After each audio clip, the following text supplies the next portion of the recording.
All right, our next lesson is going to be with the number line, and hopefully when we're done, I should be able to give you a number, and you should be able to put it on the number line where it belongs.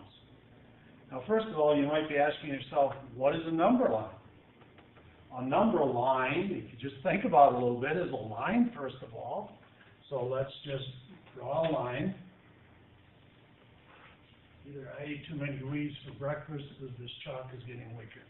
So there's our line. Now, in order to get a number line out of that, you need to choose 2 points.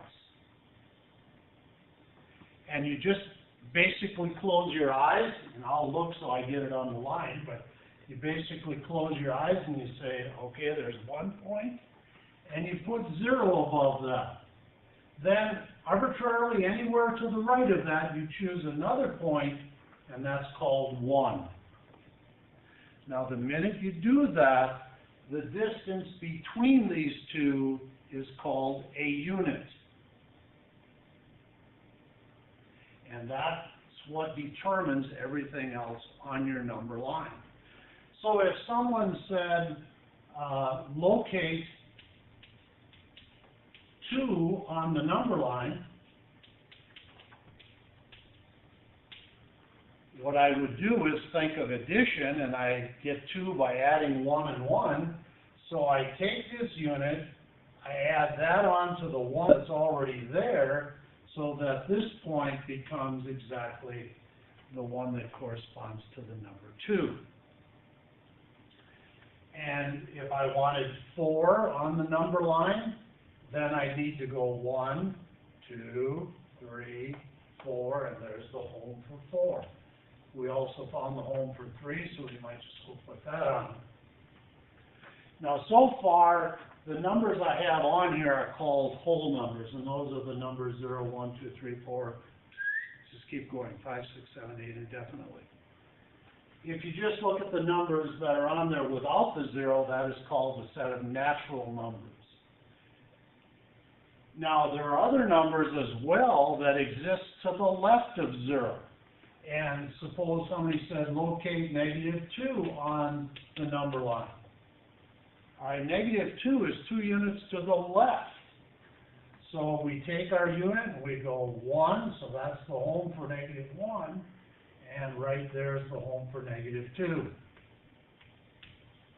So we are able to put the natural numbers on the number line, the whole numbers on the number line, and now we have the availability of putting all of the integers on the number line. That's adding our negative numbers there. So now this number line has all of the integers on it. If I wanted -3, for instance, I would find it over there. And even though we don't have them all listed, they are there by just moving my unit around the appropriate number of times. I will mention this because you might be interested in it. Hopefully you're interested in it. We are eventually going to put rational numbers on here, which means fractions and so on.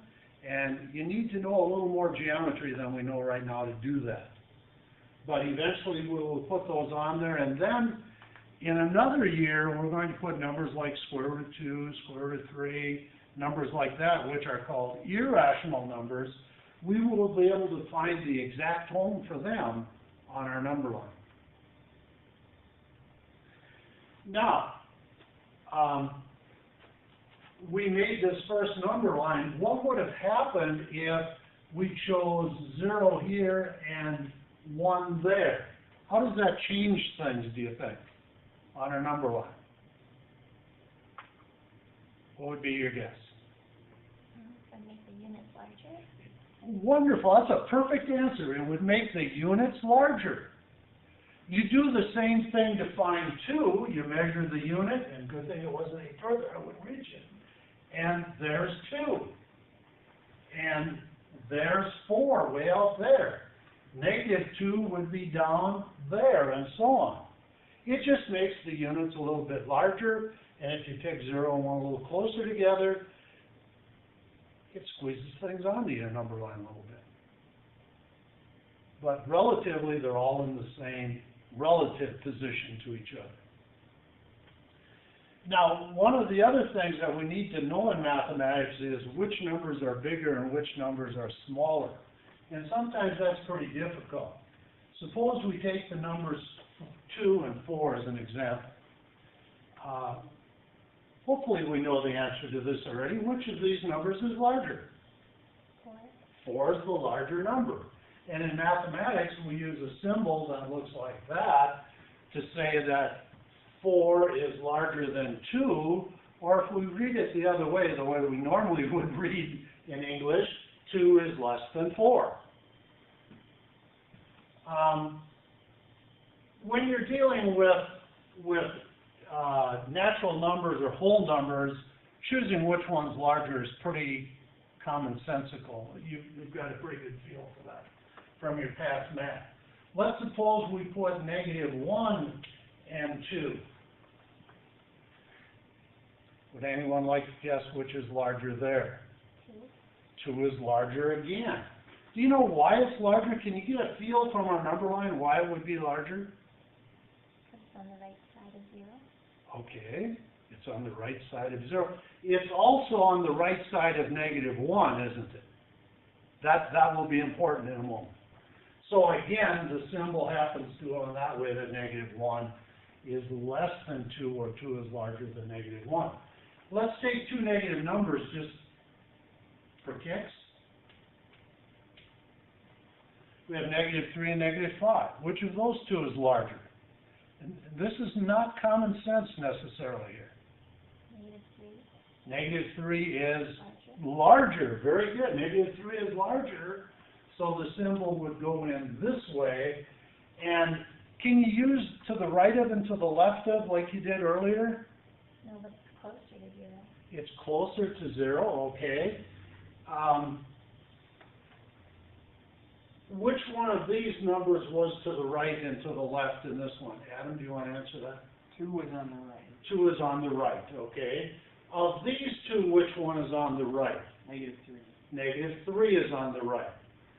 So the number that's largest, the larger of the two, is always to the right. The smaller of the two is always to the left on the number line.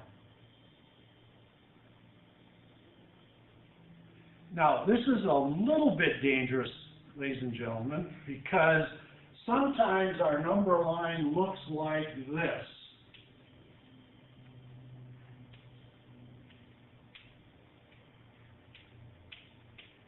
Can anybody give me an example in everyday usage where that would come in? A number line that's vertical like that? Good? Thermometer. Exactly. And we're paying particular attention to that today because it's pretty warm in here.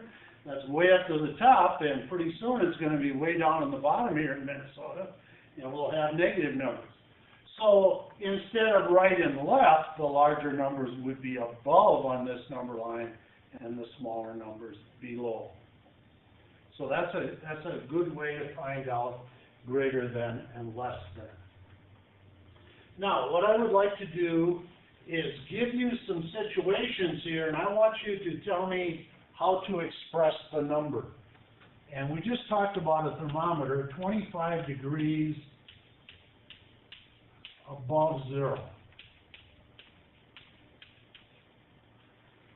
What kind of a number? How would I write that number?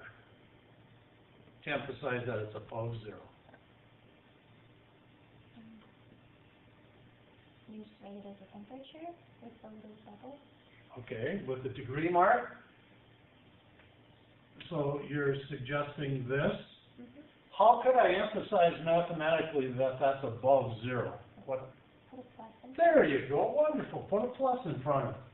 And let's suppose it's winter time and it's 25 degrees below 0.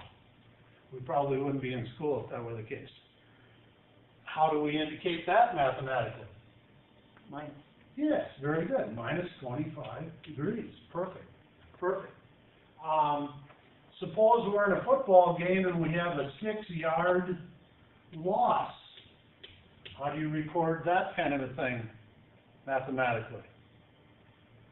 -6. -6. There you go. Or -6 yards. Probably should keep the the label with it. So there's all sorts of situations that come up in football and temperatures and one thing and another where you use positive and negative numbers, and they're associated with a number line.